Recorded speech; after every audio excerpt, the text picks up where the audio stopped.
Hello grade 10. Let's look at this continuation of the topic that is basically all of term 1 goes into term 2. There's a lot of overlap in this topic and the previous topics that we've done. It's all about matter and materials and bonding. So this is matter and materials, and its subtitle is particle substance are made out of.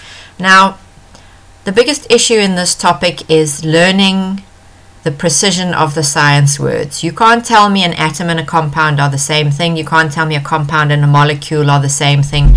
So you have to actually learn what words belong with what chemical structures. So if I give you a chemical formula, you need to be able to say, is this a compound? Is this an atom? Is this a molecule? What is this? And a lot of this topic is about forming pictures in your minds of what's the difference between an atom and an ion, because they are completely different things, even though they may superficially look the same. But because the one is an atom, the one is an ion, they're different, okay? So you really have to come to terms with the way words are used in science in this topic. So, what's the difference between an atom and a compound? So nearly everything in the periodic table doesn't exist as a single atom. The only exception are the noble gases, group 18. If you look here, helium, neon, argon, krypton, xenon.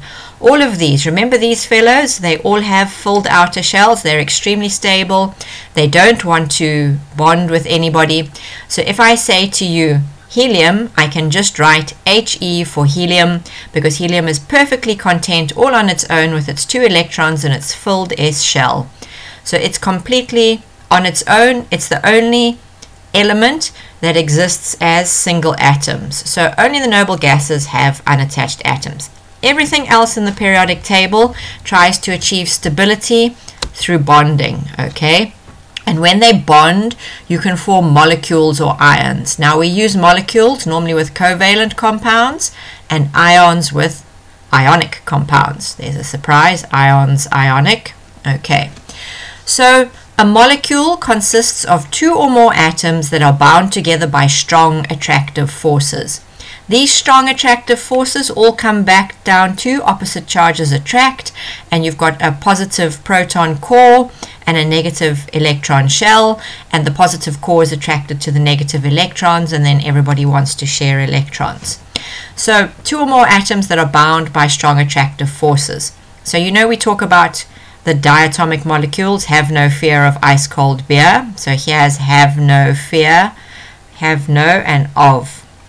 So when these things are bound together by strong attractive forces, these are the different models we can use to show them. Here's a Lewis dot, and here is a space-filling model of what nitrogen looks like. Bear in mind, these colors are actually internationally decided. So oxygen is nearly always red, nitrogen is nearly always blue, and hydrogen is normally white. Sometimes you see it gray or a couple of other colors, but it's normally white unless they can't draw it nicely like that. And these strong attractive forces are what we call bonds, and you get single, double, and triple bonds. And these are covalent bonds where electrons are shared. Can you see here, if we look at the nitrogen, for example, each nitrogen atom has 1, 2, 3, 4, 5 electrons in its valence shell. Everybody wants to have 8 electrons in their valence shell. Remember the octet rule.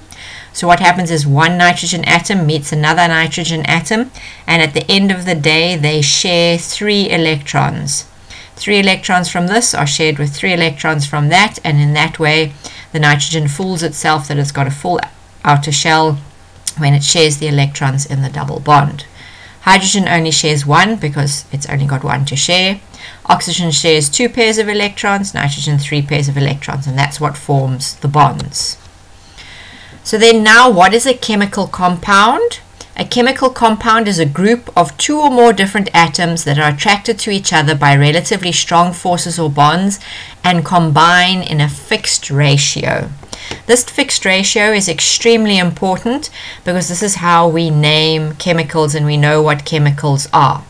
So water is H2O. There are always 2 hydrogens to 1 oxygen. Here's my red oxygen. Here are my 2 white hydrogens. Ammonia, if I say to you ammonia, ammonia is always NH3. It's one of the chemical compounds you need to learn off by heart. Here is the 1 nitrogen, and it is bonded to 3 hydrogens. You see, we're still using the same universal system, or oxygen red, hydrogen white, nitrogen blue, hydrogen white.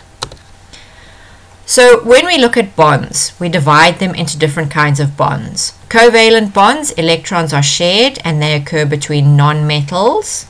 In ionic bonds, electrons are transferred. Remember, I showed you that what I consider to be lovely and you probably consider to be lame James Bond video, the name's Bond, ionic bond, taken, not shared.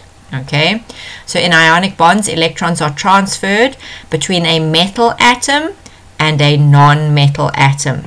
So metals lose electrons, non-metal atoms gain electrons.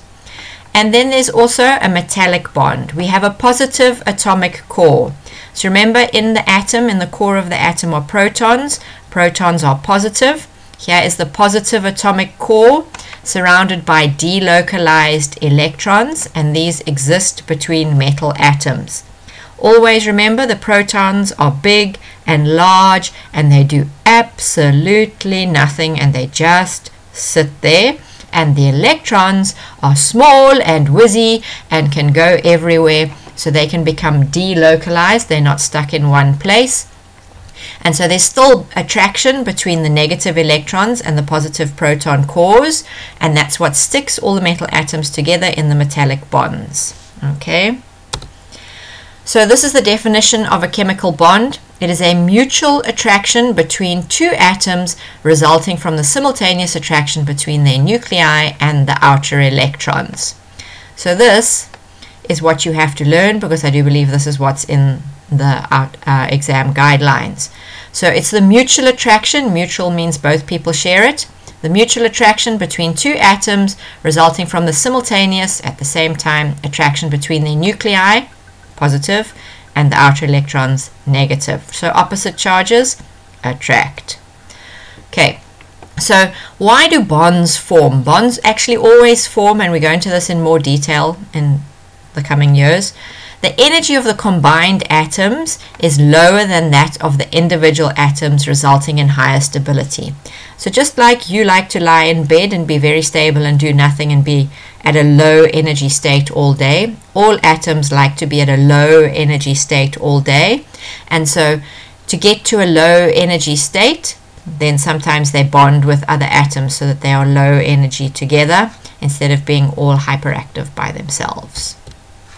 So let's look now at covalent bonds.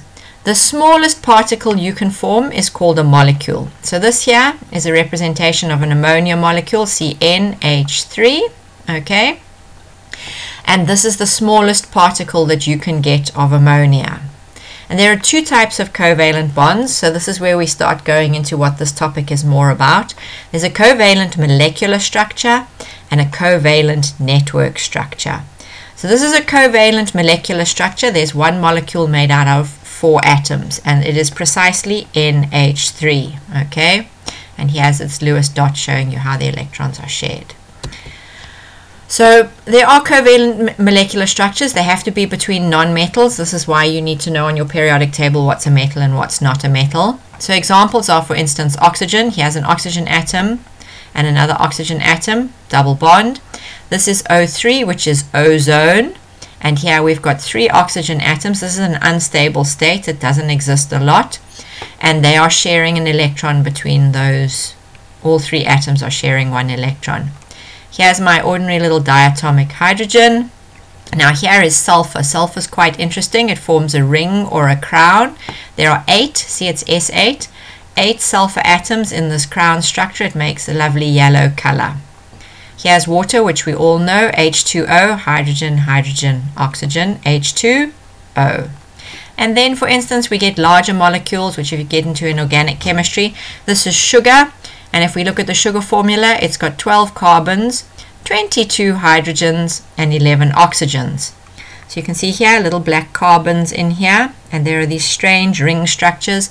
And in grade 11, we learn what's called the valence shell electron pair repulsion theory, which tells you why we draw all of these molecules in these weird shapes. Like, for instance, why don't we draw water in a straight line? Why is water always this bent shape?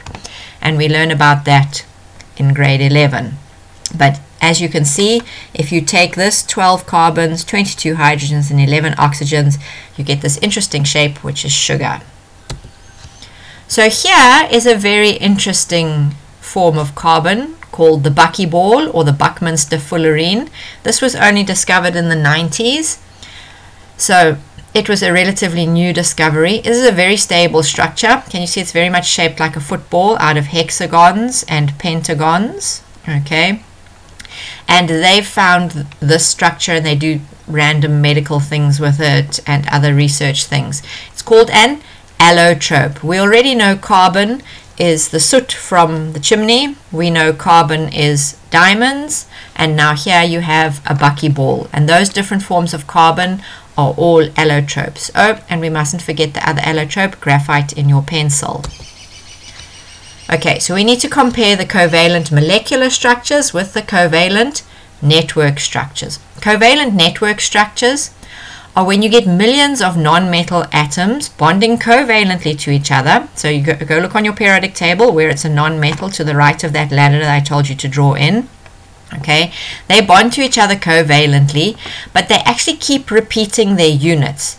Repeating. So if you have a look here, this is silicon dioxide. Okay, so this would be the silicon and these would be the two oxygens with it. He has a silicon and the two oxygens. He has a silicon and the two oxygens.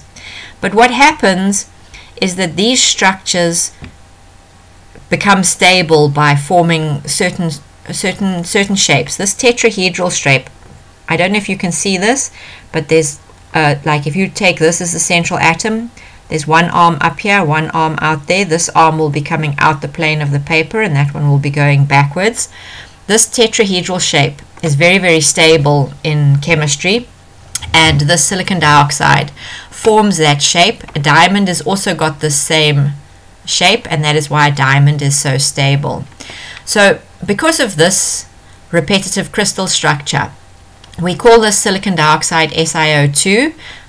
And it looks like there's only 3 atoms here, 1 silicon, 2 oxygens, but in actual fact there's this massive repeating crystal structure, and this is a covalent network structure. There's not that many things that do it, but when they do, they're usually quite stable, and they have a very high melting and boiling point and a high density, and they're always insulators because all of the available electrons that could carry charge have been stuck in places. So quartz, sand, glass, silica, quartz has all got this formula SiO2. Sand, glass, silica like on sandpaper, quartz, those lovely crystals, those quartz crystals that you see, they all have this atomic structure, and that's what makes them stable, and it's a covalent network structure. So if we look here are our 2 other carbon allotropes. Okay, this is also a covalent network structure. Can you see here 1 carbon and these 4 bonds in this tetrahedral shape here in diamond? So this is why diamond is so stable and so hard, and why it's an insulator. All of the electrons are taken up. If you look on your periodic table with the old numbering, carbon's group 4, so it can form 4 bonds. And this is what a diamond crystal will look like if you rotate it. If you check every carbon atom, there are 4 other carbon atoms bonded to it, and that's what makes it stable. And that's why diamonds are like how they are.